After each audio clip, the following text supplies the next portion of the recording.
What's up everybody, welcome back to the channel and to another Elden Ring video. Today I'm not just bringing you one, not two, but three armaments that I've been having a lot of fun with in the game, and I wanted to share them with you, show you what they can do and where you can get them so you can have just as much fun as I'm having. But without any further ado, let's jump right in. So kicking us right off, what if I was to tell you that there's a armament in the game that's not only a decent shield but also doubles as a flame belching hand cannon of note? Ladies and gentlemen, I present you with the one-eyed shield. So this is, as mentioned, a shield that allows you to block attacks, but also has this really awesome wind up flame shot attack that you can charge up, hold in, let go, and shoot. Now, not only is this thing hilarious in the amount of pushback that it can do, but it's actually no slouch in the damage department either. This has a form of sort of like AoE attack, so it can hit multiple enemies at once. And as you've seen, it actually knocks stuff over. If you shoot things on cliffs, they go flying off.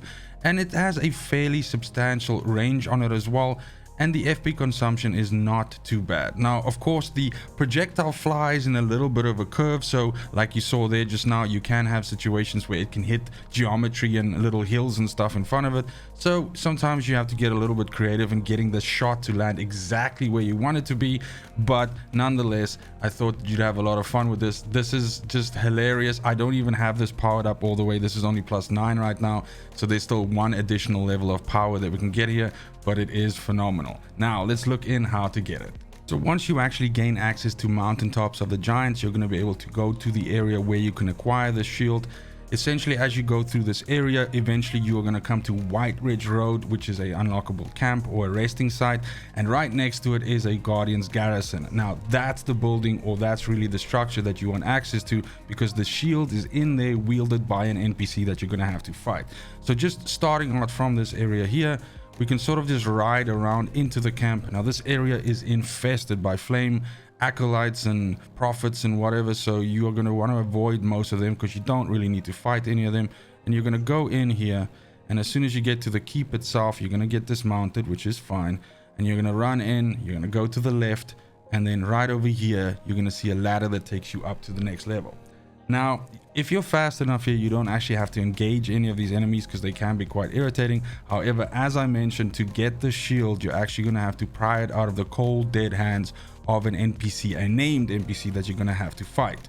So the point is that while that person that you're going to fight is not that difficult to kill, they are using this shield, which I showed off just earlier, and they can use that ability that I showed off as well, and it really does deal a lot of damage. Even at this level that I am at now, it one-shot me. So you have to be careful of that. Essentially fight the character or the named NPC as if they're a boss and just deal with them. Now you'll see I'm first dealing with two dogs up here. Those two dogs are here every time. However, I've already murdered her, so she's not here. But basically she comes walking out of this area here. She comes walking down the steps here, and you basically fight her, and that's it. As soon as you kill her, she drops the shield and you're good to go. The next weapon I'd like to show you is the absolutely ridiculous Texas Chainsaw Massacre Ghiza's wheel. Now essentially what this is it's a giant spinning wheel attached to a stick that you can essentially set off to use almost like a chainsaw. So it's no slouch in the damage department if you're just dealing straight up charged attacks and hitting enemies. You can see there when I did the R2, it kind of like charged it up and got stuck in the enemy and spun the wheel a bit and did a bit of damage to them. But really where this thing kicks off is when you actually engage the spinning of it, and you just sort of walk around as if it's a chainsaw, and you just walk into enemies and it just starts cutting into them and dealing a whole bunch of damage. Now you can keep this spinning up indefinitely as long as you can afford the FP cost, and you can kind of like just walk around with this thing, sticking it into enemies and watching them get cut up.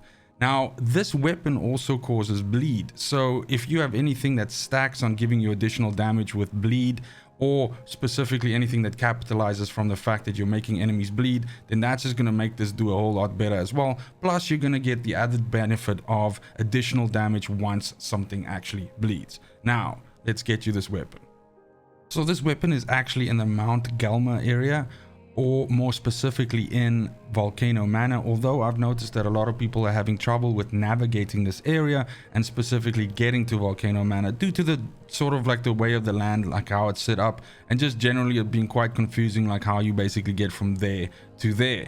So now the point is, let me explain. Usually you come through here through the Grand Lift of Dectus as per usual, and then this gives you access to the Altus Plateau. Now when you work your way around the Altus Plateau all the way over here, this is the access. The Bridge of Inequity is what gets you access to Mount Galma. Now as you work your way around here, you're just going to unlock sites as you go, and eventually that will lead you to the 9th Mount Galma campsite. Now that's where we are right here, and what you're going to do is you're just going to ride Torrent and you're going to jump up here.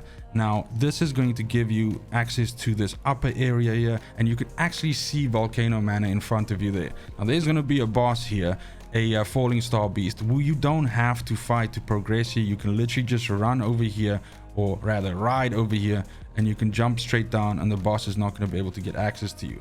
Now this is the route that we're going to follow to get us to Volcano Manor, because that down there, ladies and gentlemen, is Volcano Manor. So we can just ride straight on in. Again, we don't have to fight anybody or, you know, make this uncomfortable. And once we actually gain access to the manor, the location of the weapon is super duper easy. So as you come walking into the manor, now this is of course an area later in the game where you do several quests and also access several of the late game bosses or optional late game bosses. But more specifically, once we go in here, there are some areas you can go down to your right and everything. But what we're looking for, by the way, there's this campsite there that you can save. What we're looking for is this upstairs area that you just run up the stairs. It's kind of like a little bit of a dining room situation. And once you come up here, as you walk around here, there are going to be items for you to pick up. There's going to be stuff on the ground. And as soon as you start picking those up, a named NPC is actually going to spawn here. This named NPC is wielding this weapon. So as soon as you kill them, you'll get access to the weapon and you get to have fun. Now the last weapon I want to show you today is the Wing of Astel. It's by no means the least, so I saved the best for last. But this is a scimitar that is fantastic because it has 2 activated abilities. It actually causes bleed buildup as well. But one of the things I like about this weapon a lot is the fact that it offers so much stagger potential and essentially dealing with crowds that surround you. So first and foremost, the R2 can just be tapped to produce this sort of like a heavy hit. As you can see again, this, if you spec into Dex, is what you want to do, of course, to get the most damage from this. But basically it's a fairly hefty hit. Now if you hold it in and charge it up, it's actually going to turn into a little double slash, which is also pretty damn nifty. But really where this weapon shows off is when you use the L2, the special ability called Nebula.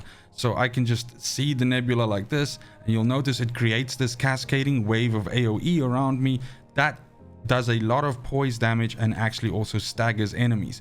Now, enemies can often walk through it or past it, and then it'll actually hit them from behind, which is also fantastic. And I've had situations where it knocks enemies out of attack animations, which is fantastic, and just basically it's just all around really good to use. So it absolutely shines if you are being surrounded by enemies, but can totally bully enemies that are trying to sort of push up on you, as you saw with that there. So let's get you this weapon. So to gain access to this weapon, you are going to have to go to Noxtella, the Eternal City. Now access to this area is a fairly lengthy quest that needs to be followed. However, this area is extremely popular as several of the late game items as well as bosses are featured here. So a quick little Google should basically get you the steps to do this, as that's beyond the scope of this video and would make this video be like 20-25 minutes. However, once you actually gain access to Noxtella, there's a short little route that you can follow, and that gets you to the weapon, which is actually hidden in a chest, so you don't actually have to fight anybody for it. Now once you spawn on this waypoint here, you're just going to dip around to the right here, and there's going to be a ladder that you can climb up. So we're just going to go up the ladder, and then there's some tunnels that we have to go through, a couple of ants here and there sprinkled, and then we're going to climb up some geometry and basically get ourselves to the weapon. So just bear with me here. What you can do is you can speed up the footage if you don't want to watch me run this through. Unfortunately, I cannot climb on the horse and make this go quicker, but you can speed up this footage with YouTube and basically allow this to go a bit quicker. But we can just go past these enemies. You don't have to fight them if you don't want to. Of course, if you don't want to be murdered, or if you're scared of that, you're gonna of course just do the thing. But once we get over to this area here, just gonna knock this cultist off just for the sake of shits and giggles. But we're going up on the side here, and we want to be ending up over there. Now, the enemy that shoots at you while you're up here is already gone in my session because I've already killed him. But there is a giant demon-like creature that spawns up there and is essentially shooting projectiles at you every couple of, I would say every 8 to 10 seconds.